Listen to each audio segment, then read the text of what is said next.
Ġimni di fond ta' €9 miljun għal riċerka u l-innovazzjoni fl-oqsma tal-enerġija u l-ilma. Dan il-fond se jkun qed jikkumplimenta fondi oħra ta' għajnuna, kemm nazzjonali kif ukoll Ewropej, u qed jitħabbar fi żmien opportun biex jikkontribwixxi lejn it-tisjieħ tal-ekonomija wara l-impatt tal-COVID-19. Il-Ministru għall-Enerġija u l-Ilma qal li dawn is-setturi qed jiżviluppaw brata maġla u għalhekk huwa importanti li pajjiżna jibqa' fuq quddiem fl-użu ta' teknoloġiji ġodda. Pajjiżna diġà wieħed jista' jgħid li fis-settur tal-ilma qegħdin avvanzati imma qegħdu nsiru iktar effiċjenti.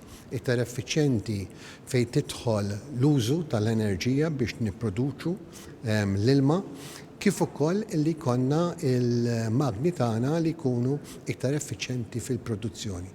Dejjem l-iskop huwa li noffru servizz aħjar lill-konsumaturi u fl-istess ħin nassiguraw illi nkunu qed nużaw l-aħħar teknoloġija possibbli. Min-naħa tiegħu is-Segretarju Parlamentari għall-Ekonomija Diġitali Clayton Bartolo irrimarka li qaż daqs illum ma' pajjiżna kien jeħtieġ li nkollu gvern bi strateġija li jmexxi l quddiem ir-riċerka u l-innovazzjoni f'kull qasam li jmiss mas-soċjetà Maltija. Ir-riċerka u l-innovazzjoni huma l-ispina sabiex aħna bħala pajjiż tibnu soċjetà dinamika, soċjetà illi kull ma jmur dejjem tħares il quddiem u ma tibżax mit-tibdiliet illi fis-setturi ta' kuljum tiltaqa' magħhom.